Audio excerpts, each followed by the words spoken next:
qu'on est bien tout seul par moment. Vous pouvez pas savoir à quel point ça fait du bien.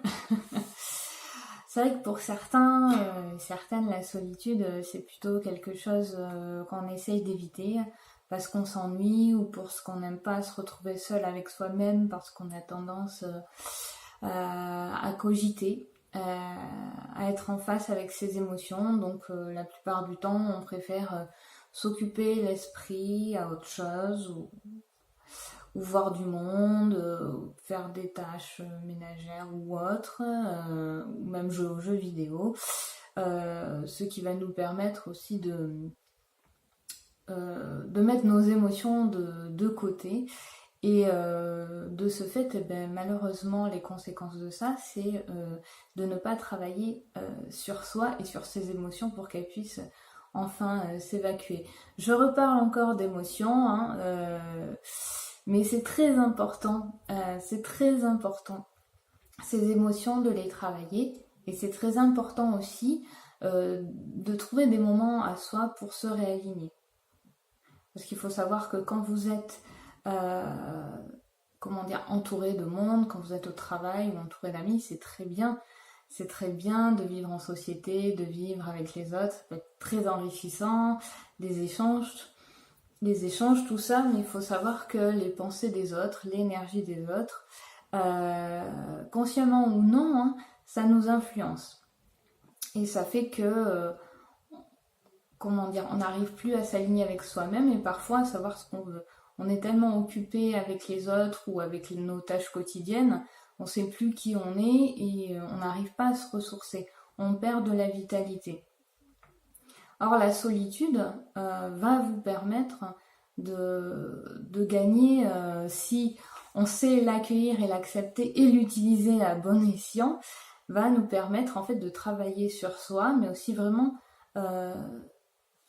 de se reposer mentalement et physiquement. Bien sûr, si on fait les choses d'une certaine manière. Parce qu'on peut se retrouver seul et puis se dire oui, je vais sur les réseaux sociaux toute la journée, ou je vais en profiter pour faire mes tâches ménagères, ou mon jardin, ou voilà. Et de là, finalement, on se repose pas vraiment. On est toujours dans les tâches quotidiennes, même si on est sorti du boulot, donc ce qui fait que même au retour de vacances, on n'est pas totalement reposé, que ce soit le corps ou l'esprit. Et même pour ceux qui passent leur temps à jouer aux jeux vidéo, et c'est pas une critique parce que j'adore jouer aux jeux vidéo, ou qui vont sur internet, ils peuvent peut-être se sentir opposés physiquement, mais mentalement, c'est peut-être pas le cas. Parce qu'il faut savoir que quand vous jouez, ou quand vous allez sur internet, le cerveau, il travaille quand même beaucoup, même si ça n'a pas l'air. Parce que quand vous jouez, il y a beaucoup d'informations à traiter pour le cerveau, même si cela si vous vous en rendez pas compte, ça fatigue quand même le mental. Donc ce qui est important dans la solitude, c'est d'apprendre aussi à ne rien faire. Ou faire, à la limite, si vous n'arrivez pas à ne rien faire du tout, ce qui est compliqué, c'est vraiment trouver une tâche qui vous mette dans un état méditatif. Alors si vous préférez, l'idéal c'est peut-être de faire vraiment de la méditation. Vous retrouvez seul, justement, c'est un cadeau de la vie, hein, c'est un cadeau de la vie que vous vous faites aussi, où vous pouvez utiliser à bon escient cette solitude pour méditer, ou alors si vous n'arrivez pas à méditer, faire une tâche qui vous mette dans cet état méditatif. Ça peut être, pourquoi pas, revenir faire des créations artistiques, dessiner, peindre, chanter, faire de la musique. Alors pour ceux qui sont pas créatifs, mais ça moi je n'y crois pas au manque de créativité, c'est juste une question d'habitude. Et une question de jugement de soi, entre parenthèses, parce que on peut être tout à fait créatif sans dessiner, faire de la musique, on peut danser, on peut faire autre chose, et même même si on se dit je sais pas dessiner, tu peux dessiner, et quand t'es chez toi, qu'est-ce que t'en as à faire de ce que pensent les autres, si tu as mal dessiné ou pas, le but c'est vraiment que tu sois focalisé sur une tâche et que tu sois dans cet état méditatif où tout d'un coup tes pensées, en fait, elles filochent, mais elles s'arrêtent pas. Donc tu fais plus attention, tu les crois plus, tu les écoutes plus. C'est vraiment cet état qui est très important, de manière, qui va vous permettre de vous ressourcer en fait. Donc voilà, ça c'était la parenthèse créativité, mais la méditation c'est ça. Ou cet état méditatif. C'est pas forcément juste une méditation, c'est l'état méditatif que vous pouvez faire même en marchant.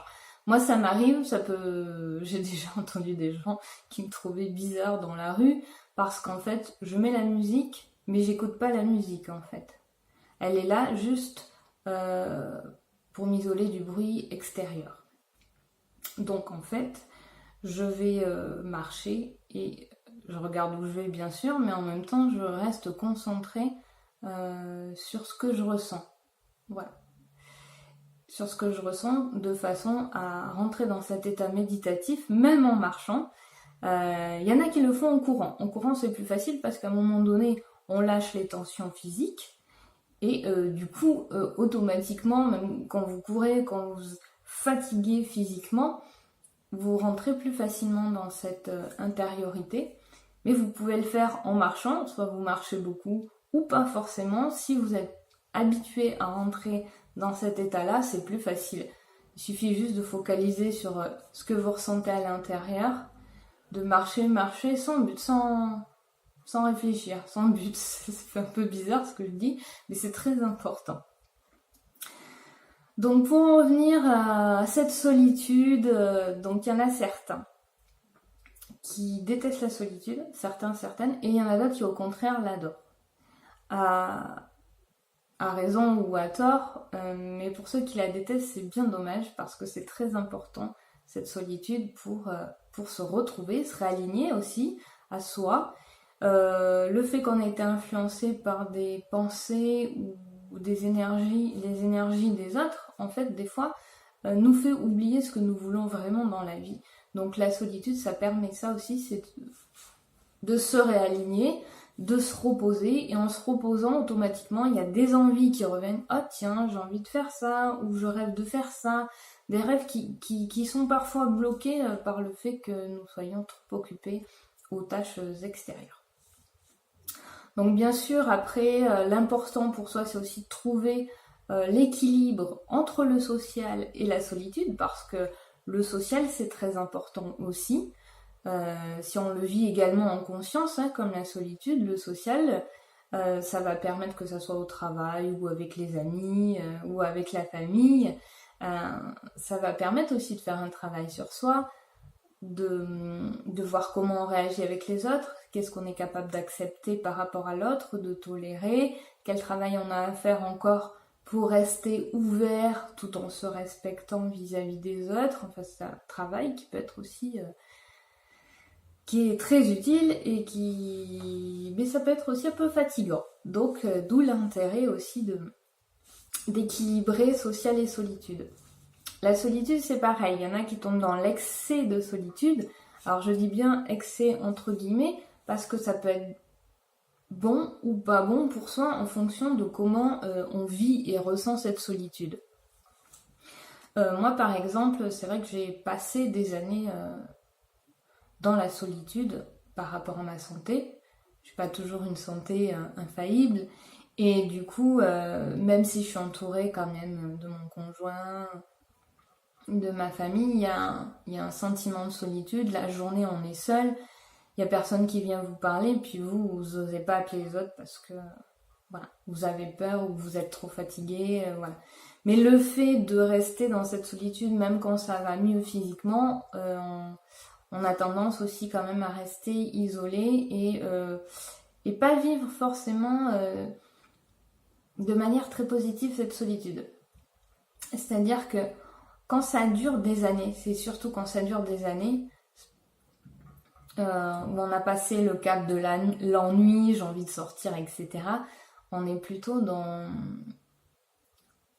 j'ai plus envie de sortir.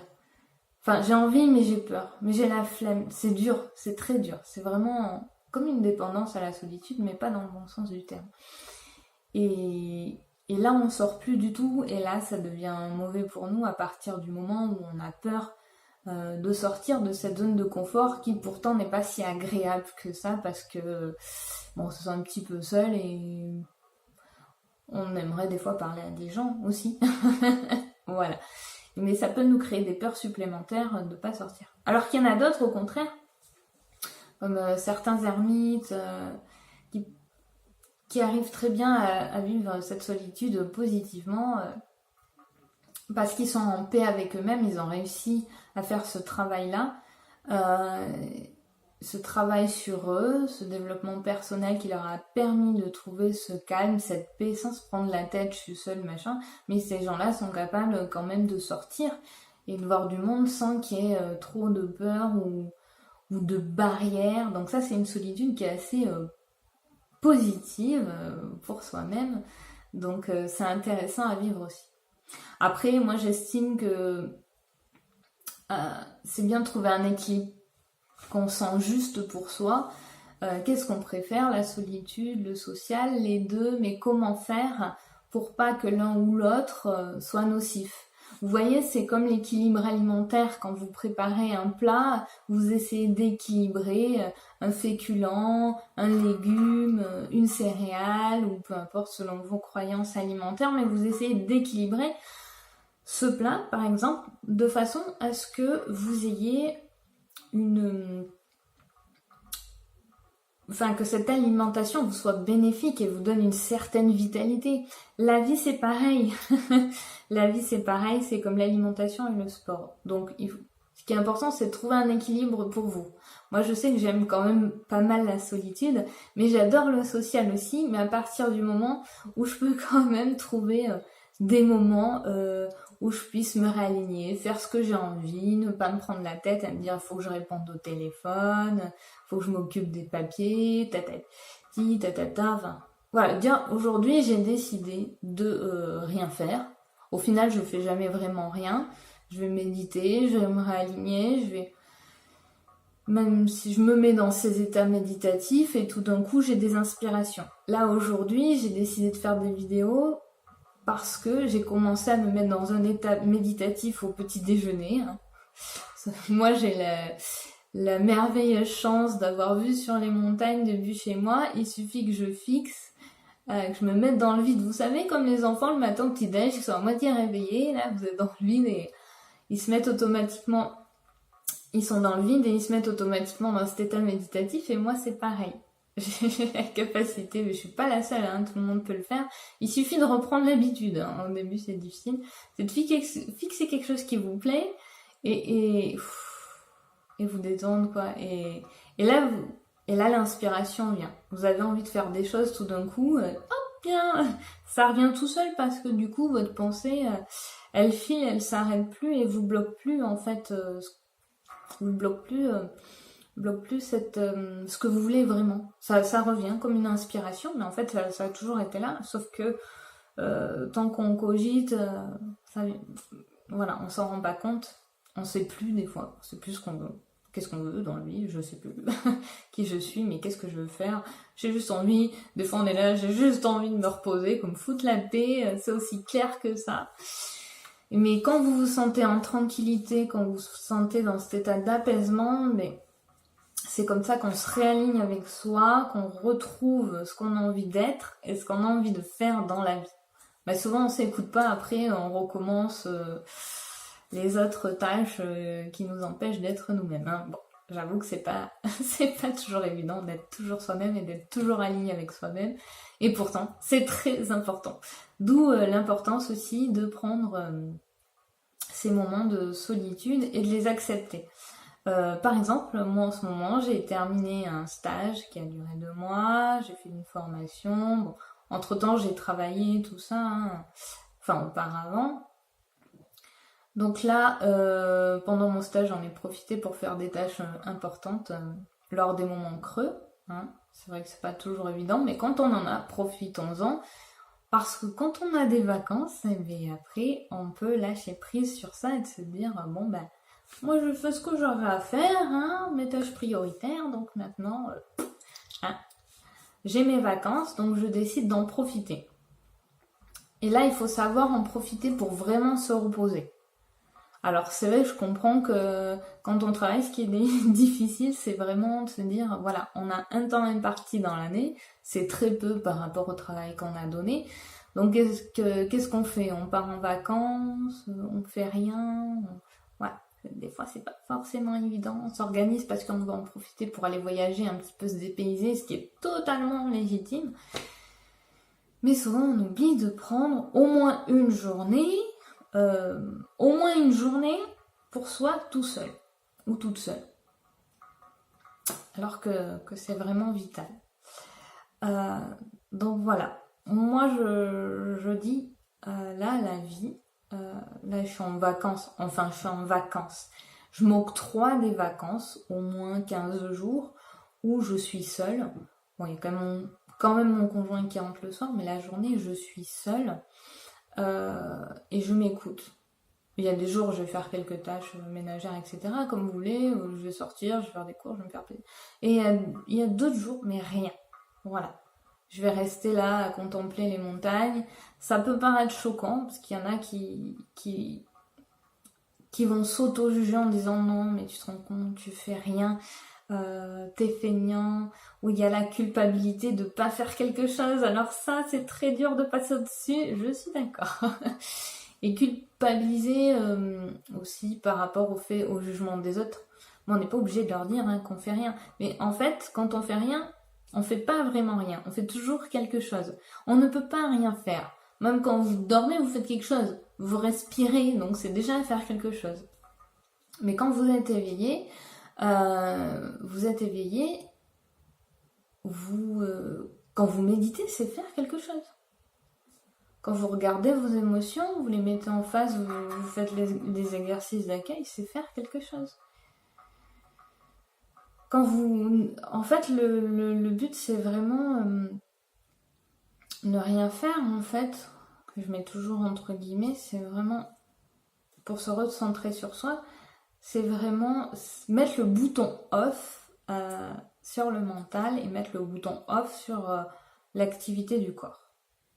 Sauf sur la respiration, bien sûr, sur ce qui nous est vital, hein, bien sûr, c'est quand même important. Donc, c'est juste fermer les yeux et se détendre. Se détendre. Et des fois, ça se fait pas en 5 minutes, ça dépend des tensions qu'on a dans le corps. Moi, ça m'est arrivé de passer des après-midi entières. C'est plutôt rare, mais ça m'est arrivé quand même de rester des après-midi entières sur mon canapé à fermer les yeux et j'ai plus d'obligation. Voilà, je me dis j'ai plus d'obligation. J'éteins le téléphone, j'éteins la tablette, j'éteins un jeu vidéo. Je veux plus personne. Je veux plus que ces responsabilités aujourd'hui ou dans cet après-midi me bouffent la vie. Voilà, au début c'est très difficile parce qu'il y a cette culpabilité, mais ce qui est important c'est pareil. La culpabilité c'est juste un jugement de notre mental, encore une fois, qui joue avec nos nerfs, donc c'est important de dire bon ben cette pensée elle est là, voilà. Cette pensée elle est là, c'est normal, mais on n'y accorde pas plus d'attention que ça, hein. C'est comme un bourdonnement d'oreille, il est là 2 minutes et il repart, et cette pensée c'est la même chose. C'est la même chose, on la laisse, ok. Au début c'est pas évident, mais à force, voilà. Donc bon, j'espère que dans cette vidéo j'ai été assez claire et linéaire dans ce que j'ai dit, que vous avez compris l'importance de la solitude. Moi j'adore passer des moments, même des journées entières seule, c'est vraiment important pour moi. J'adore voir du monde, j'adore discuter, j'adore échanger,